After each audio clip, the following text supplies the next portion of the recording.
curious how this scooter handles off-road. Well, that's mud. The entire reason I went out on this ride, aside from exploring, was to talk to you about one very, very important thing. You know, I couldn't ride.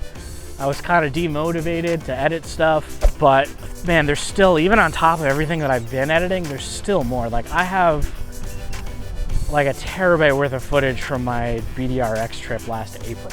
Achieving the goals that I want to achieve in a sport that I genuinely love being a part of. What's going on, everyone? Matt here, and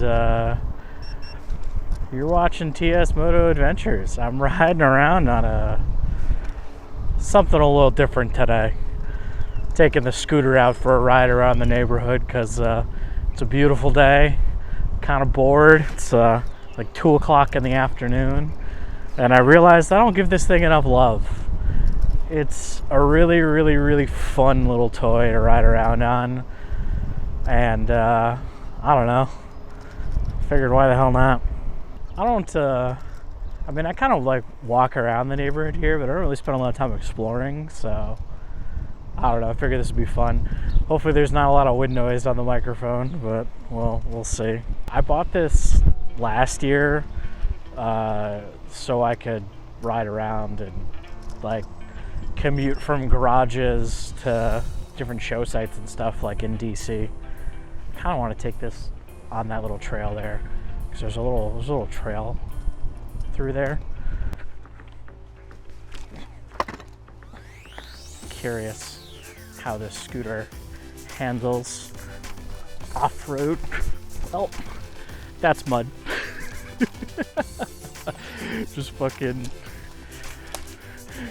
would have gone right into mud had I not paid attention to that.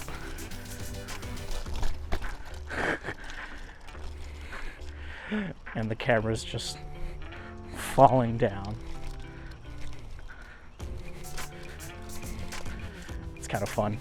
But this little path leads into a couple other neighborhoods over here. Never really explored the neighborhood over here, so why not? Let's ride around and see what we find.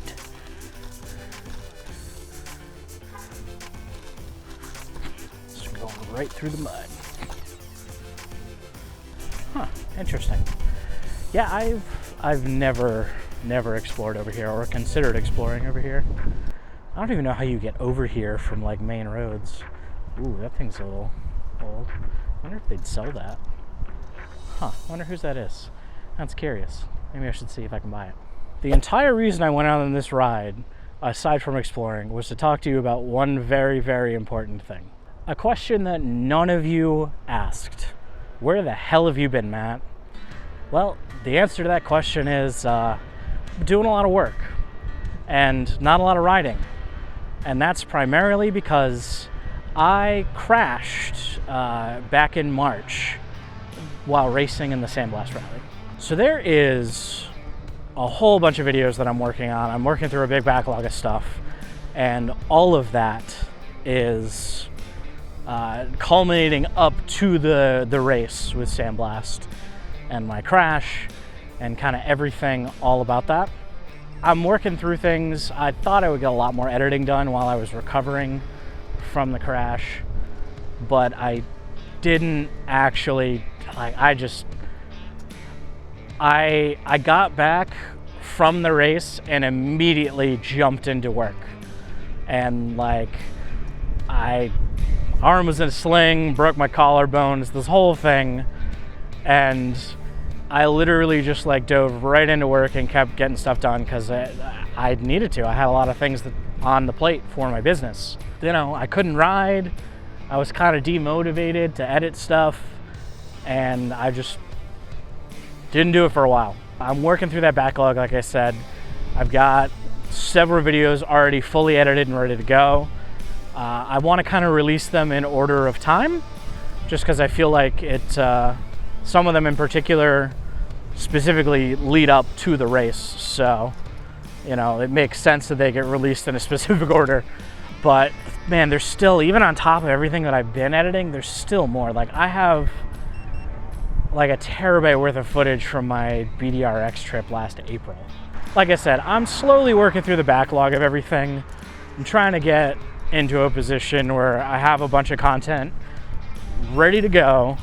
And then what I'm gonna do is, you know, start releasing them regularly again every Friday like usual. And then hopefully, while all that's going on, now that I'm able to ride again, I can start filming some new content. I did go for my first actual ride since my crash the other day, and it was amazing. I recorded it with this camera, but I was using my Cardo for the audio, so I'm not really happy with the way it turned out. So we'll see if that video makes it up. Problem is with recording it with like the Cardo audio into the camera, which by the way, super duper awesome thing that you can do that with the Insta360s now. My big problem with that is it doesn't pick up absolutely any of the road noise and like the engine noise and all the really like fun stuff. So, you know, it's kind of quiet in between when I'm talking, which is not a terrible thing, but I don't know. It's just a personal preference thing. When it comes to video content, like audio, I think is probably one of the most important things, and having good audio really makes or breaks something. And I feel like it doesn't have the best audio, so I don't know if I'm comfortable with putting it out there. But at the same time, you know, as I always say, and as I said in that video, and as I say in like all my videos, it is, look at these things. Oh my God, that's so cool. You know, it's all about sharing my experience. I don't do the rides to make the content. I make the content just because I'm doing the rides. And I like doing the rides. And we're going 21, yeah, legal drinking age. But like, you know, it's not about making the content.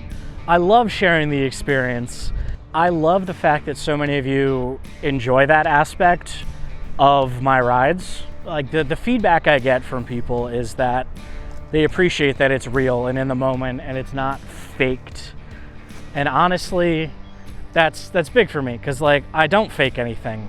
I don't redo stuff just for the sake of getting a good shot for the camera. You know, and it's all in the moment, it's all real, it's all like, you know, it is what it is. When I drop my bike while riding, I drop my bike while riding. You see that in real time, that reaction. And yeah, maybe I cut some of those out just so it's not as embarrassing, but we all drop our bike. Come on, it doesn't matter. Shit happens to everyone. It's one of those things where like, I feel like sharing that absolutely goes a long way into getting like newer people involved in our amazing sport that we have. And also just like reinforces the fact that, yeah, even if you're a skilled rider, you've been doing this for a long time, no one's perfect.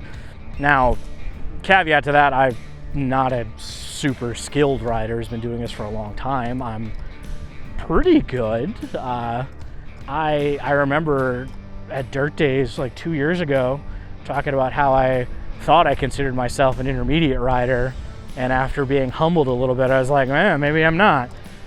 I definitely consider myself an intermediate rider at this point, like an intermediate dual sport rider. And yeah, I mean, it's fun. It's super duper fun.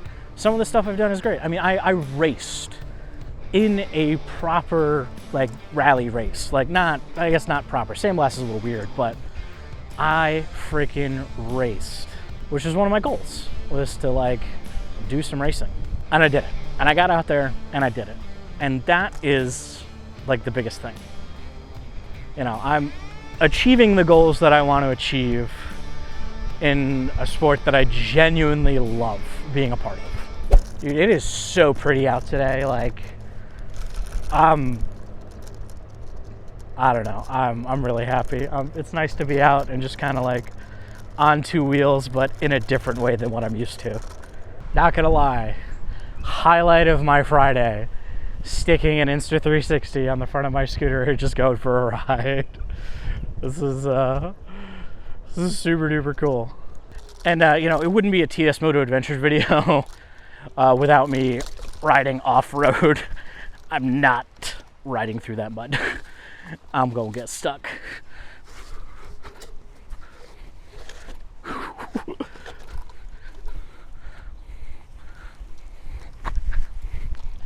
If this had more of a suspension, I would jump a curb like that, but it doesn't. I don't feel like hurting myself. I already did that enough this year.